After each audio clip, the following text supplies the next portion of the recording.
almost reluctantly, he shows me the mirror to reveal he absolutely obliterated my hairline, bro. I'm about to get roasted, toasted, cooked.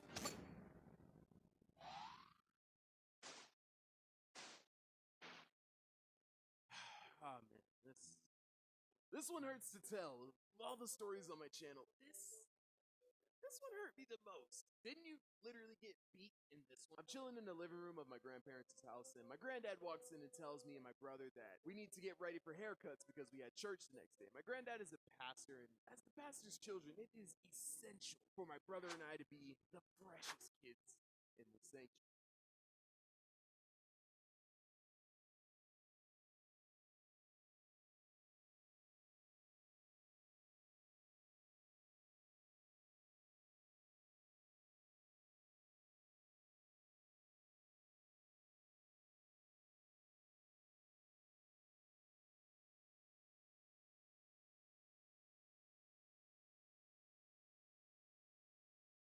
Needless to say, my granddad was thoroughly hyped for this haircut. We pull up to the shop, I go to an empty barber seat, and I sit down.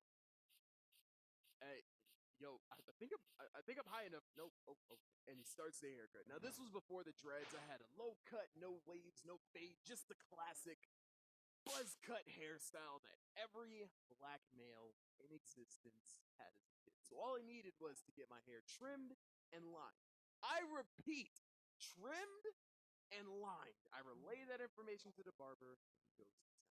So he's doing his thing. It's nothing out of the ordinary. He's cutting my hair. Someone's 7-year-old son is awkwardly staring at me from the waiting area, and I'm just sitting there trying to make sure my elbow doesn't get scratched. Typical barbershop bitch. He finishes the trim and is working on my line, which for my non-black viewers, this is the most important part of a haircut, yo. Jesus himself could come from the heavens, sit down, get a fade, but if the barber messes up this little corner thing right here, I just might become an atheist. Yo, throw the whole religion away. He can walk up to me on some, follow me, my child. And I'll just be like, yo, didn't your mom get into an entanglement with God? If you don't put on this beanie and water walk your way back to heaven, the corner thing is important, okay? So dude is lining me up, but I sense a disturbance in the force. I can tell something is off because within minutes he turns off the clippers and I look into his eyes and this dude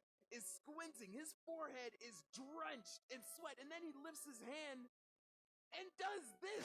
There is no scenario in the book where that is a good sign. I immediately start to panic. My heart is racing. I can already hear it.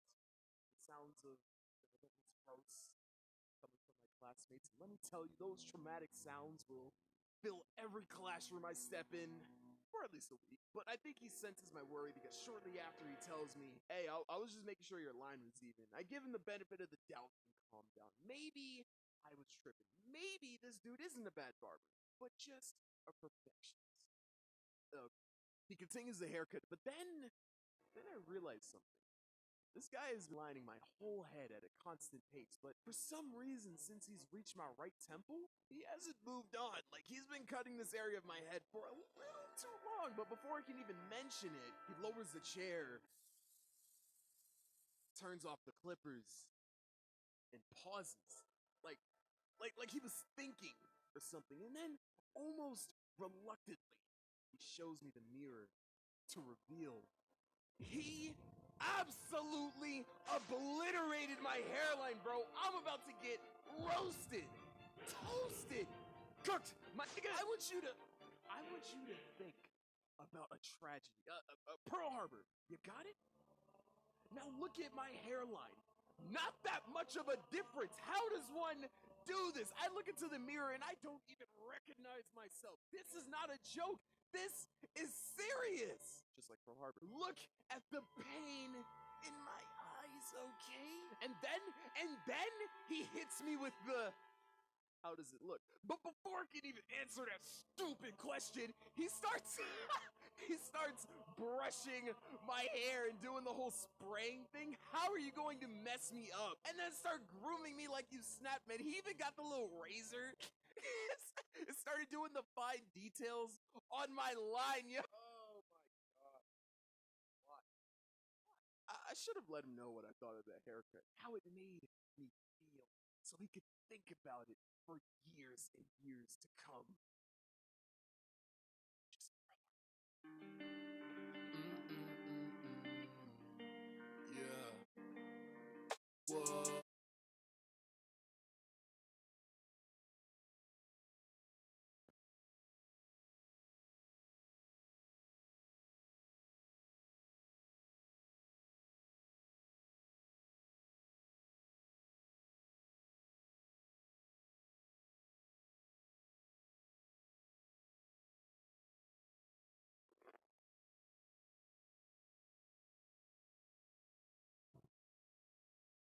Tranquility, harmony, peace. Very few things in this world compare to these states of being, be it the silence of nature, the camaraderie amongst fellow man, but of all these things, none can compare to the bliss that is harmony amongst men of the same blood. Oh, yes, there is nothing more soothing than the bond of fellow siblings.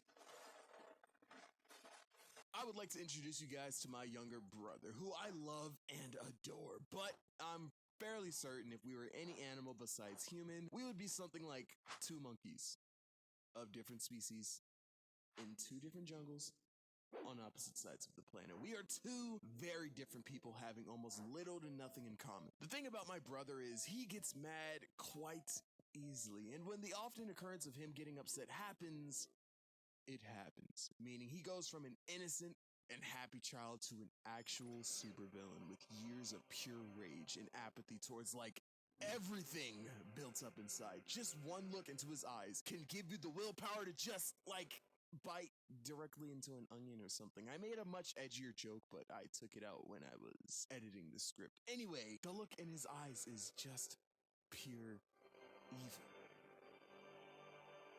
But he was also pretty small, so when he got angry, he did have the energy of an edgy, mentally challenged supervillain. Mentally challenged. See how I didn't use the R word because we're avoiding derogatory terms all 2019? Yeah. But while he did have that evil energy, he just had the body of a midget. A body which he's obviously grown out of and is now almost bigger than me. Thank goodness he mellowed down a bit, or I would have gotten clapped a long time ago. Why would I have gotten clapped? Well, because I'm a clown, man. Memes run through my veins. See, I don't get mad often, but when I do, it's probably because whenever I'm editing, my mouse keeps giving me a gang wheel. But me getting actually angry is quite a rare occurrence, honestly. So when my brother gets mad, 9 times out of 10, I'm not. So I just instigate. There's something hilarious about someone getting insanely upset with you and you're just clowning. It's beautiful. If we go back to the story about me pushing my brother into that pond with the alligator in it, while we were definitely just innocently skipping rocks, I do, however, remember him being a little peeved at me. I don't remember why, but I do remember he was skipping rocks on the other side of the pond. So that means I manifested the idea of pushing him in the pond because I wanted to see his reaction. Walked along the pond, had all that time to reevaluate and rethink what I was going to do. I visibly saw the alligator and I still did it because he was mad and I thought pushing him would be funny.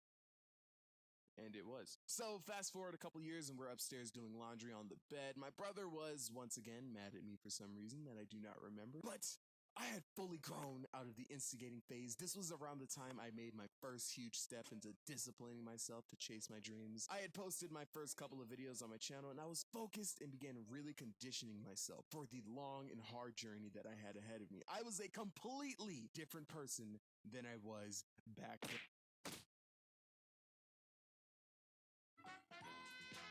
So his head violently hit the corner of the futon and then he hit his face on the floor. He was just minding his business, chilling, and he gets pushed off of a high bed into a futon onto the floor. So to anyone who has younger siblings, they know very well how this went. Oh, stop, yo, I'm sorry, yo. Please don't cry. Psych! Oh no, he did many things in the next 30 seconds, but cry, he did not. I look over from my laughter, of course. Why were you laughing? He could have died. And I see it. The look of pure anger, rage, and evil. Are you good? My bad. You're fine, dude. You're fine. Yo, come on, lighten up. You barely hit the